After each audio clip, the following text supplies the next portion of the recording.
Bom dia a todos, bom dia à imprensa, bom dia aos nobres parlamentares, bom dia ex-ministro Damares, bom dia ao deputado Marcos Feliciano, bom dia ao deputado André Fernandes, cito alguns porque eu os conheço, bom dia aos senhores deputados, senhora Lisiane, presidente dessa comissão aqui na mesa. Obrigado pela oportunidade de poder estar aqui com vocês e digo que eu vou colaborar com vocês. A partir do momento que os meus advogados tiverem acesso aos autos acusatórios contra essa pessoa que aqui está, que até hoje não sabe por que tem pago um preço tão alto e tanta humilhação. Então, quando eu tiver acesso aos autos, vocês podem me convocar novamente aqui, que eu vou colaborar com vocês. Respeitosamente. É só isso que eu tenho a falar. Muito obrigado. Perfeito. Eu passo a palavra à senhora relatora, senadora Elisiane Gama. Senhor Wellington Macedo de Souza, né? O senhor tem 47 anos, não é isso? 48. 48 anos. Sim. E o senhor, na verdade, é um dos 3 condenados pela tentativa de explodir uma bomba no Aeroporto Internacional de Brasília, na véspera do Natal de 2022.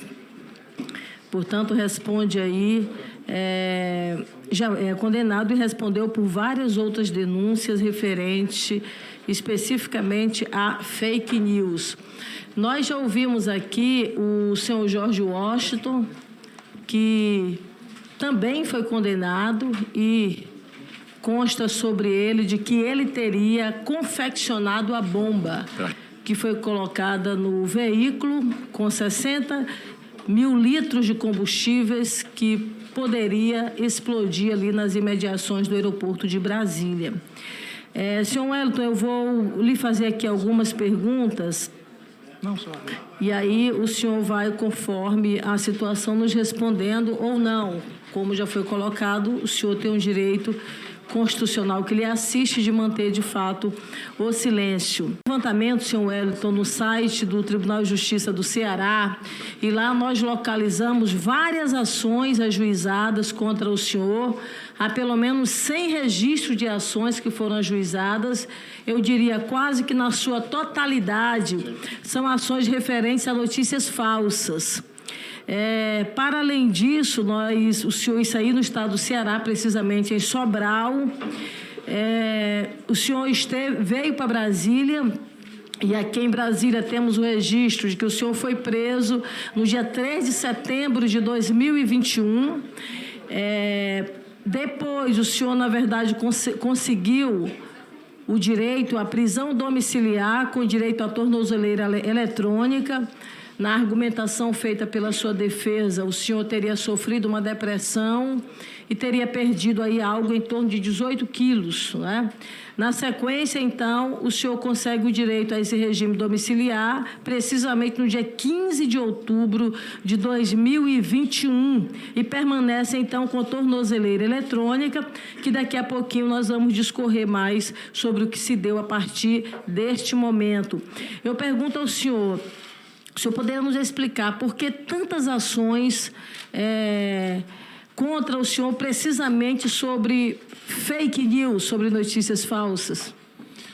Com todo respeito, senadora, eu só vou colaborar com vocês depois que os meus advogados tiverem acesso aos autos de acusação contra a minha pessoa e eu tiver tempo suficiente para articular e conversar com o meu advogado. Pedir, então, aqui, a primeira postagem aqui, que é aquela...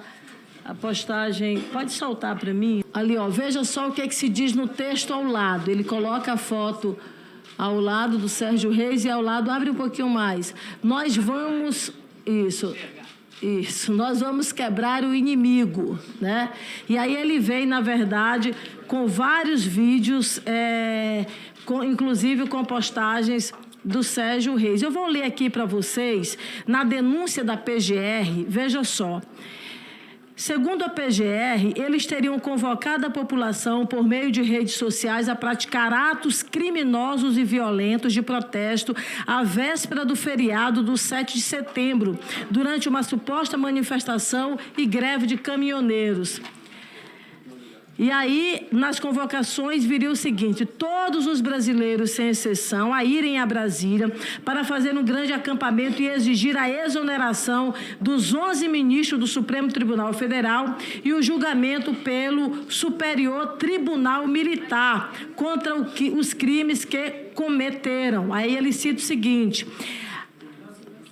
teriam feito contato com o agronegócio que irá apoiar a sua causa, que pretende levantar empresários para custear a viagem de populares até a capital federal e que tem a pretensão de salvar o país.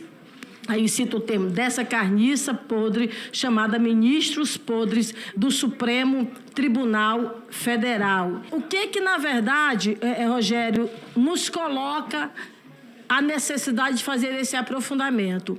O acampamento, o QG, e não só esse QG, Jandira, mas todas as demais manifestações, elas foram irrigadas financeiramente. Elas foram financiadas. E me parece que, no caso específico aqui do Wellington, ele tinha uma missão voltada para a arrecadação financeira. Ou seja, havia, e aí não apenas eles, mas outros mais, mas eu percebo que no caso dele uma ação mais incidente, sempre pedindo PIX, sempre pedindo algum tipo de arrecadação financeira para investimento de todas essas manifestações, Laura. A do 7 de setembro de 2021, a do 12 de novembro, e aí o pedido dele, 12 de novembro, e aí nós tivemos depois o 12 de dezembro, né? E aí o 29 de dezembro ainda pedido uma arrecadação quando ele já estava, de fato, foragido. Agora, veja, nós fizemos aqui um segundo levantamento. O senhor Wellington, ele foi, na verdade, funcionário, ele trabalhou durante um período aqui no Ministério da Mulher, na função de assessor da diretoria de promoção. Recebia um salário, algo em torno de 10 mil. De lá até sua prisão, não consta nenhum vínculo empregatício seu. Ele ficou ali desempregado, sem nenhum trabalho. Então, depois de um registro de 2021, a esposa dele foi contratada como assistente administrativo com um salário de R$4 mil. Nesse primeiro salário dele, ele teve apenas 6 meses de salário. A esposa manteve uma renda em torno de R$4 mil, né?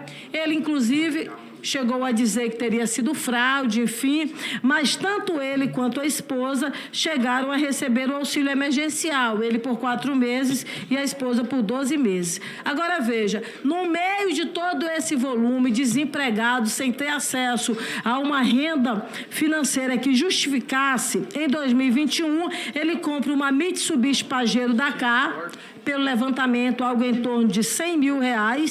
Depois ele compra um Toyota Corolla, na ordem de R$87 mil. E em 2022, a sua esposa compra mais um carro, um Hyundai Creta, no valor de R$150 mil.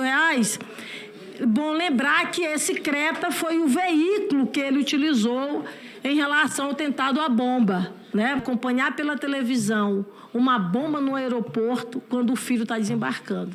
Então, imagino a sensação de pânico e de desespero, de fato, que a querida Soraya viveu naquele momento. Agora, tem algumas perguntas que o Wellington não vai responder, porque, na verdade, ele tem um direito que lhe assiste, né? Ele, na verdade, vem com esse Hyundai, com esse Creta, e ele vem com uma pessoa, isso é fato, um motorista do lado, um passageiro do lado, que a gente precisa saber, de fato, quem era esse passageiro e se havia mais outras pessoas dentro do Creta.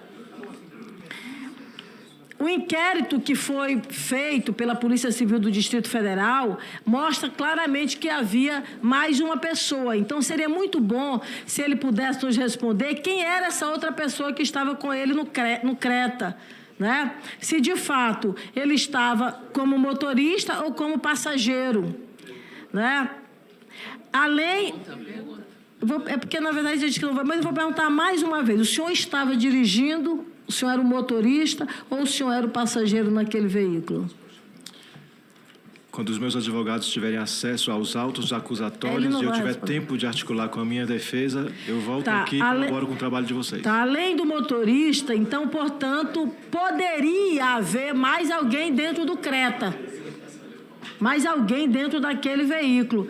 E a pergunta aqui, senhor Wellington, o senhor foi cometer um ato de terrorismo, colocar uma bomba nos arredores do aeroporto.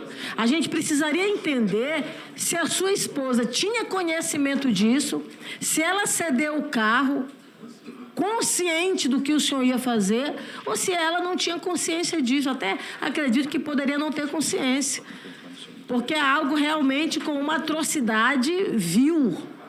Então,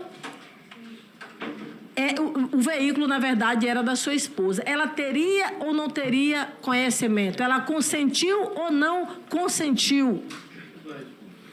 Minha resposta... Sim, é a mesma de não? Então não precisa mais responder, não. Se for dizer que não é, não vai responder, não precisa repetir, é para economizar. Mas eu vou fazer a última pergunta. O senhor não se arrepende? A minha pergunta é muito clara. Apenas sim ou não.